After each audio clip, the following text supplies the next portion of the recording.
है। Hallelujah, hallelujah, प्रभु की स्तुति हो। प्रभु की स्तुति हो।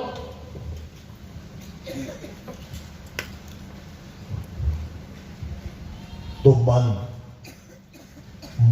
प्रभु के दिन मन शुद्ध हो जाए, मन शुद्ध दिखाई दे।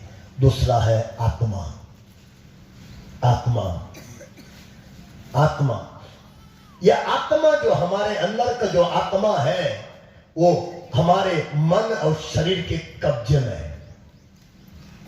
जब तक हम जिंदा हैं वो हमारे शरीर और मन के कब्जे में रहता है।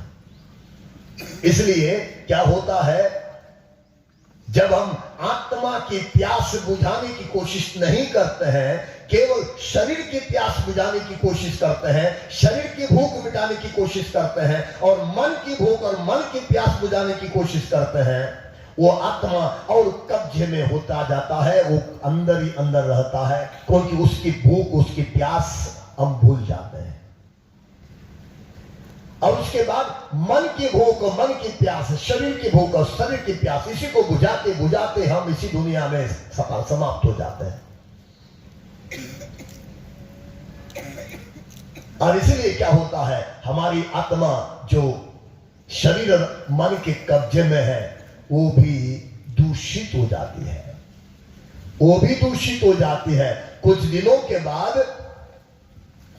उसकी प्यास तो हमने वो जगाया ही नहीं, प्यास को हमने थमा दिया, भूख को थमा दिया, तो आखिर हमारी आत्मा भी क्या करने लगेगी, उसी मन और शरीर के भूख और प्यास को ही बुझाने की कोशिश करेगी। इसलिए यहां से कोई जाता है, कहां से, इसे सिमडेगा से बॉम्बे चला जाता है, अपने भाई का रूम ढूंढ का निकलना बहुत मुश्किल है ना।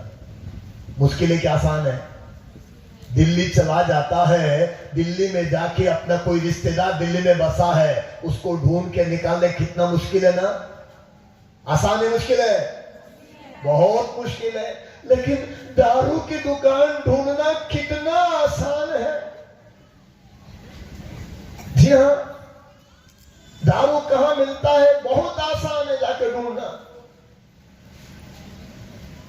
पता नहीं उसको सूंघ के चला जाता है या पता नहीं, वो मस्ती पी के चला आता है।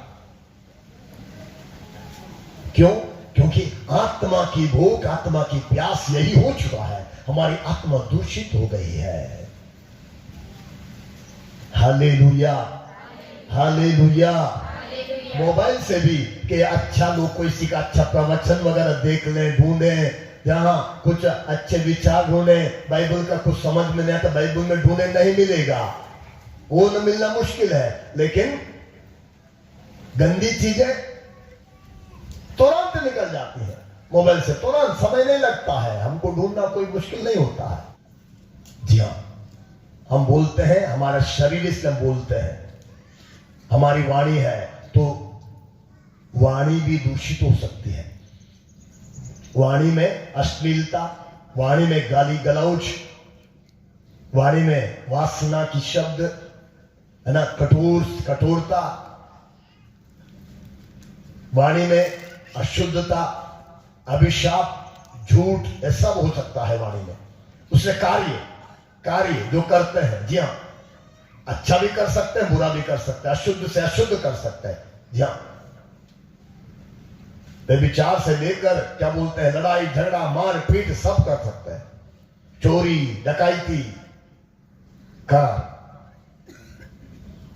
और उसके बाद रिश्ते, जी हाँ, भूल जाते हैं माता पिता कौन है, हम भूल जाते हैं, भाई को भूल जाते हैं, बहन को भूल जाते हैं, इतना तक कि हमारे अंदर वासना चढ़ जाती है तो हमको इंसान नहीं दिखाई देता है, बेटी नहीं दिखाई देती है, बहन नहीं दिखाई देती है, मां नहीं दिखाई देती है।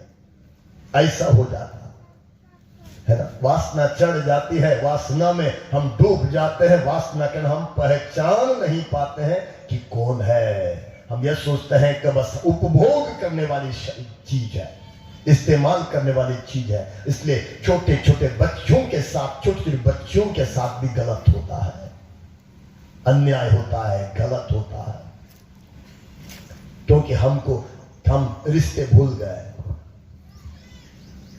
हम इंसानियत खो दिए। हालेलुया। इसलिए वचन में लिखा है, शांति का ईश्वर आप लोगों को पवित्र करे, पूर्ण रूप से पवित्र करे, और आपका मन, आत्मा तथा शरीर हमारे प्रभु यीशु मसीह के दिन निर्दोष पाया जाए। यदि हमारा मन, हमारी आत्मा, हमारा शरीर यीशु मसीह के दिन निर्दोष पाना है, एक ही रास्ता है, प्रभु से जुड़ना होगा, क्योंकि वो भी मन, आत्मा तथा शरीर को लेकर इस धरती पर आया था, और वो शरीर के साथ जिंदा हुआ, शरीर के साथ जिंदा हुआ। परमात्मा जो है अदृश्य है, लेकिन वो अदृश्य परमात्मा, अदृश्य परमेश्वर दृश्यमान होकर आता है, दृश्यमान होकर आता है, हमारे जैसा क्या बोलते हैं, पापमय परिस्थितियों में गुजरता है, परीक्षा से गुजरता है। जब उसने पाप नहीं किया, लेकिन परीक्षा में वो भी गुजरा, और इसलिए प्रभु से, उससे जुड़ने से, जो हमारे समान हाड़ मांस का था, हमारे समान मन का था, हमारे समान आत्मा का बना मनुष्य है, वो मनुष्य बन के आया, उससे जुड़ने से प्रभु कहता है, जो मुझ में रहता है वो बहुत फलता है, जो मुझ में रहता है बहुत फलता है, बहुत फलना है। हमको प्रेम उत्पन्न करना है, प्रेमी बनना है, दयालु बनना है, करुणामय बनना है, क्षमाशील बनना है। एक ही रास्ता, प्रभु से जुड़ना। जितना पवित्र होना है, एक ही रास्ता, प्रभु से जुड़ना। मदर तेरेसा इतनी प्रेमी थी, क्यों, क्या कारण है? प्रभु से जुड़ी हुई थी, प्रभु से जुड़ी हुई थी। हमारे देश में हम डिंडोरा बजाते हैं कि हमारे यहाँ डिंडोरा बजाया तो जाता है कि हमारा देश वो है, ये करता, वो करता है। हम लोगों का देश क्या बोलते हैं, हिंसा से भरा हुआ है, हिंसा से भरा हुआ है। प्रतिदिन 50,000 से अधिक भ्रूण हत्याएं हमारे देश में होती हैं, जबकि हम क्या बोलते हैं, हमारे यहाँ महात्मा लोग जन्मे, महात्मा बुद्ध, महात्मा महावीर और क्या महात्मा गांधी जी जैसे बड़े बड़े महात्मा लोग इस धरती पे जन्मे, जिन्होंने अहिंसा का नारा दिया। लेकिन हर अस्पताल में, जबकि भ्रूण देखना मना है, लेकिन हर जगह हत्याएं हो रही हैं। एक बंदर मर गया तो बवाल करते हैं लोग, एक गाय मर गई बवाल कर देते हैं, लेकिन कितने बच्चों को मारा जाता है प्रतिदिन, कितने बच्चों के साथ गलत होता है हमारे यहाँ प्रतिदिन। लेकिन हम लोग ईसा मसीह को मानने वाले सिर्फ 2% हैं, 2% हैं। हाँ, यदि तुलना करके देखें, आंकड़ा करके देखा जाए, जो अच्छा काम या अच्छा जीवन हम लोग बिताते हैं ईसा मसीह को मानने वाले, और कोई नहीं बिता सकता। कारण इतना है कि हम प्रभु से जुड़े हुए हैं। लेकिन यदि हम ऐसा, हम भी गलत करते हैं, हम भी उस तरह का क्या बोलते हैं, नशे में डूबे हुए हैं, गलत के ऊपर गलत करते हैं, भ्रूण हत्या कर रहे हैं, गंदा काम कर रहे हैं, जीवन हमारा बेकार है, क्या बोलते हैं, पापमय है। इसका मतलब हम भी प्रभु से जुड़े हुए नहीं है, प्रभु के साथ हम एक हुए नहीं है। हमने केवल यीशु को माना है, उसको उद्धारकर्ता के रूप में स्वीकार किया, मुक्तिदाता के रूप में स्वीकार किया, बस प्रभु को जाना। जानते हैं, प्रभु यीशु गेरेसा में गए हुए थे। गेरेसा में एक अपदूत ग्रस्त व्यक्ति था, उसके अंदर से अपदूतों ने यीशु को कहा, मैं जानता हूं आप कौन है, आप ईश्वर के भेजे हुए परम पावन पुरुष हैं। किसने कहा? दुष्ट आत्मा ने, दुष्ट आत्मा ने। तो हम जानते हैं यीशु प्रभु है, यीशु मसीह, कोई क्या बड़ी बात है, दुष्ट आत्मा भी जानता। कफरनाउम में भी प्रभु यीशु गए थे, कफरनाउम में भी एक दुष्ट आत्मा वाला था, वहां पर भी दुष्ट आत्मा ने बोला, वहां पर भी यीशु मसीह के बारे में बोला, आप ईश्वर के पुत्र हैं, आप सर्वोच्च ईश्वर के पुत्र हैं। तो ये जानना कि यीशु सर्वोच्च ईश्वर के पुत्र है कोई बड़ी बात नहीं है। हम जानते हैं, दुष्ट आत्मा भी जानता, शैतान भी जानता। और इतना ही नहीं, कफरनहूम में तो क्या बोलते हैं, या गेरसा में दुष्ट आत्मा वाले ने प्रार्थना किया था, ईश्वर के नाम से आपसे प्रार्थना है। देखिए दुष्ट आत्मा कहता है ईश्वर के नाम से आपसे प्रार्थना है, यदि आप हमें निकालना ही चाहते हैं तो हमें सूरों में जाने दीजिए। देखिएगा कौन प्रार्थना किया था, तो हम लोग प्रार्थना करते हैं, दुष्ट आत्मा भी प्रार्थना करती है।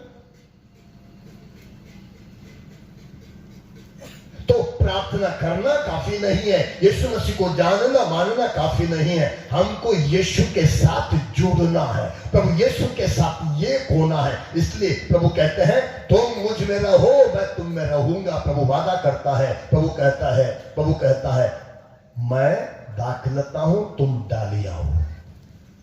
तो हम प्रभु की डालियां हैं, हम प्रभु की डालियां हैं, तो हमको प्रभु से जुड़ना है। कैसे जुड़ेंगे?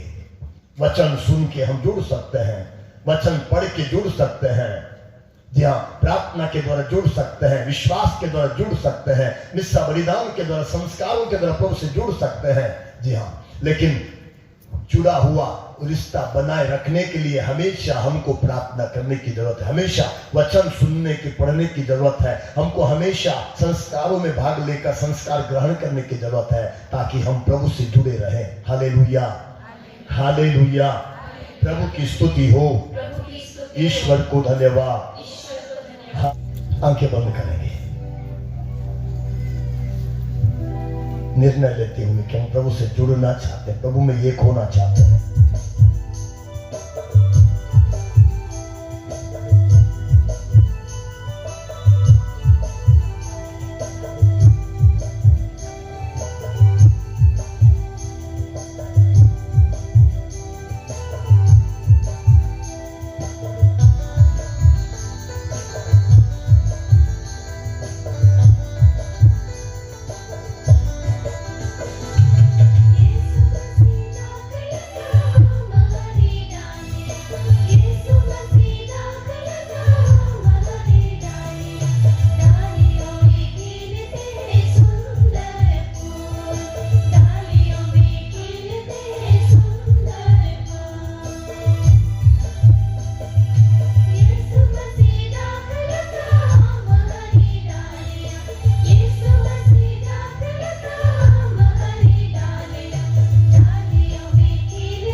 हालेलुया।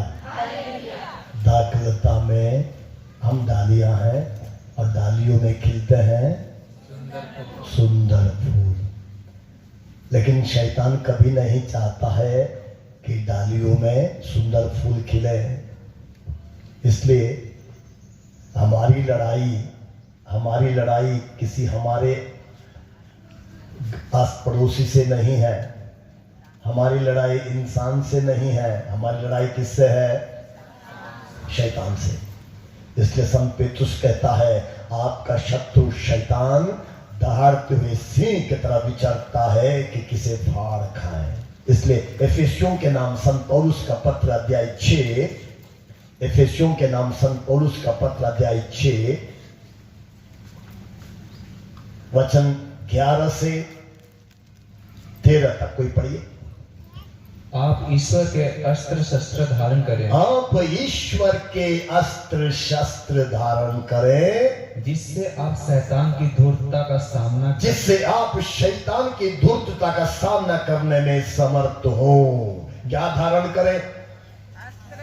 कौन से अस्त्र शस्त्र? कौन सा अस्त्र शस्त्र?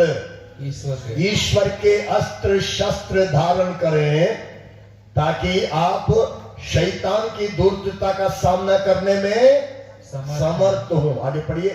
क्योंकि हमें निरे मनुष्यों से नहीं, क्योंकि हमें मेरे मनुष्यों से नहीं, किसी मनुष्य से नहीं लड़ना है हमको, बल्कि इस अंधकारमय इस संसार, अंधकारमय संसार के अधिपतियों, अधिपतियों, अधिकारियों अधिकारियों तथा शासकों और आकाश के दुष्ट आत्माओं से संघर्ष करना पड़ता है, हमें लड़ना पड़ता है, हमें संघर्ष करना पड़ता है। किससे? इस अंधकारमय संसार के अधिपतियों, अधिकारियों, शासकों और आकाश के दुष्ट आत्माओं से। इसलिए वचन में लिखा है, आप क्या करें? आप ईश्वर के अस्त्र शस्त्र धारण करें। हम लोग हिंदू लोगों के बीच में जीते हैं ना, हिंदुओं की बहुत सारी देवताएं हैं। श्री राम के हाथ में क्या है? क्या शस्त्र है? धनुष और तीर। श्री कृष्ण के हाथ में क्या है? चक्र। जी हाँ। और कौनो? शिव जी के हाथ में क्या है? त्रिशूल। दुर्गा माता के हाथ में क्या है? कई चीजें। हाँ, हर देवता के हाथ में कुछ ना कुछ हथियार है। यहां बाइबल भी कहता है, बाइबल में लिखा है, आप भी क्या बोलते हैं? ईश्वर के अस्त्र शस्त्र धारण करें। क्या धारण करें? अस्त्र शस्त्र धारण करें। लेकिन स्पष्ट लिखा, किसके अस्त्र शस्त्र हैं? ईश्वर के, देवताओं के नहीं, बल्कि ईश्वर के अस्त्र शस्त्र धारण करें। वो ईश्वर के अस्त्र शस्त्र कौन से हैं? वो त्रिशूल नहीं है, वो बाण और तीर नहीं है, वो चक्र नहीं है, वो तलवार नहीं है। जी हाँ, कौन से शस्त्र हैं? वचन 14 से आगे पढ़िएगा।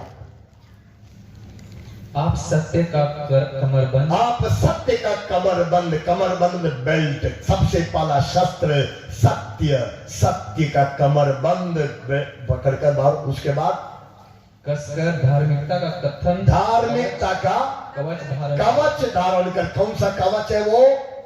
धार्मिकता का कवच धारण कर। तीसरा, और शांति सुसमाचार, शांति सुसमाचार के उत्साह के जूते पहनकर खड़े हो।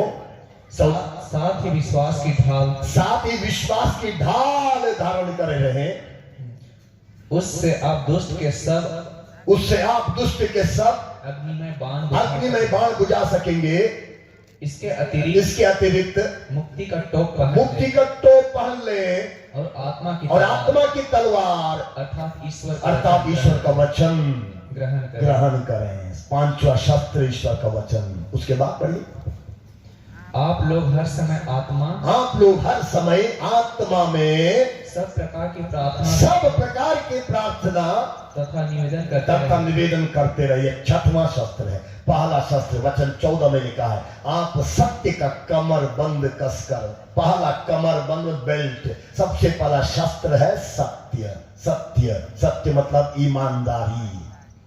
सत्य मतलब ईमानदारी। प्रकाशना ग्रंथ अध्याय 2 वचन 10 में लिखा है, प्रकाशना ग्रंथ अध्याय 2 वचन 10 में लिखा है, तुम मृत्यु तक ईमानदार बने रहो और मैं तुम्हें जीवन का मुकुट प्रदान करूंगा। सूक्ति ग्रंथ अध्याय 3 वचन 3 कोई खोलिए। सूक्ति ग्रंथ अध्याय 3 का वचन 3। उसके बाद और कोई खोलिए। सूक्ति ग्रंथ अध्याय 21 वचन 21 भी पढ़िए।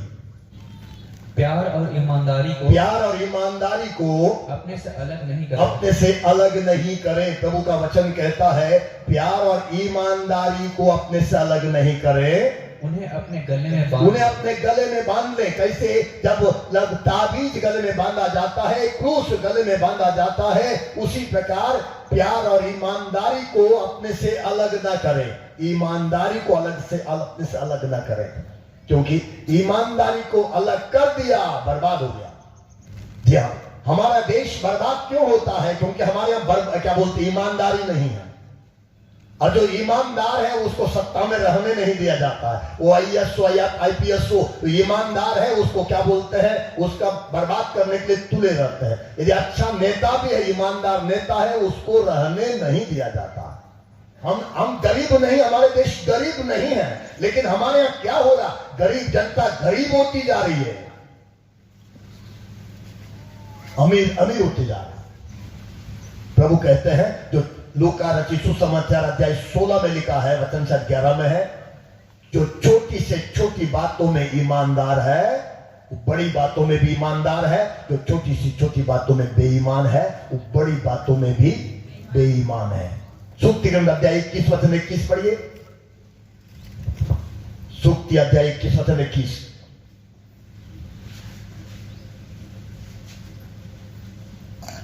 पढ़िए। जो न्याय और ईमानदारी की खोज में लगे रहता है उसे जीवन न्याय और सम्मान प्राप्त होता है। जो ईमानदारी की खोज में लगे रहता है उसको क्या मिलता है? 3 चीजें लिखी हैं, क्या क्या? जीवन, न्याय और सम्मान मिलता है। जी हाँ, जीवन, न्याय और सम्मान मिलता है। समाज में, परिवार में भी जो न्याय क्या बोलते हैं, ईमानदारी की खोज में लगे रहता है। Hallelujah, hallelujah. हम लोग बर्बाद क्यों होते हैं? बेईमानी के कारण। सब कुछ होने के बाद हम खो देते हैं, संपत्ति खो देते हैं, सब जमीन जायदाद सब खो देते हैं बेईमानी के कारण, झूठ के कारण। कई घरों में महिलाएं अपने पैर पे कुल्हाड़ी मारती हैं, झूठ बोल के, गलत करके, क्या बोलते हैं, चोरी करके, अपने पति से, अपने सास से, ससुर से सब चोरी करके, झूठ बोलते हुए बर्बाद कर देती हैं।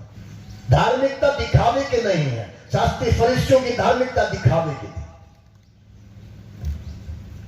जैसे कि मैंने बाल छोड़ा है, दिखावा बाहर है ना, ये लंबा चोगा पहना है, दिखावा, ये सब बाहर का, बाहरी है। ये दाढ़ी बाहरी है, सब बाहरी है। ये रंग ये सब बाहरी है, ये अंदर का नहीं है। लेकिन आज कौन पहनता है गिरवा? गुंडे, बदमाश, जी हाँ, धर्म के नाम पे लड़ने वाले। आज यदि कोई साधु महात्मा उस गिरोह को पहना है, बेचारा आज डर के पहन नहीं पाएगा। साधु संत बहुत है, बहुत अच्छे संत लोग हैं, बहुत अच्छे। हिंदू धर्म में बहुत अच्छे अच्छे साधु संत हैं, मुसलमानों में भी हैं, बौद्ध जैनों में भी अच्छे अच्छे साधु संत लोग हैं, लेकिन आज वो भी बदनाम है। सूक्ति ग्रंथ में लिखा है, जो इंसान, मुझे याद नहीं कौन सा वचन है, लिखा है, जो धार्मिक है वो अपने पशुओं का भी ख्याल करता है। जो धार्मिक है अपने पशुओं की भी चिंता करता है। Hallelujah, hallelujah, hallelujah. प्रभु की स्तुति हो, ईश्वर को धन्यवाद। जी हाँ।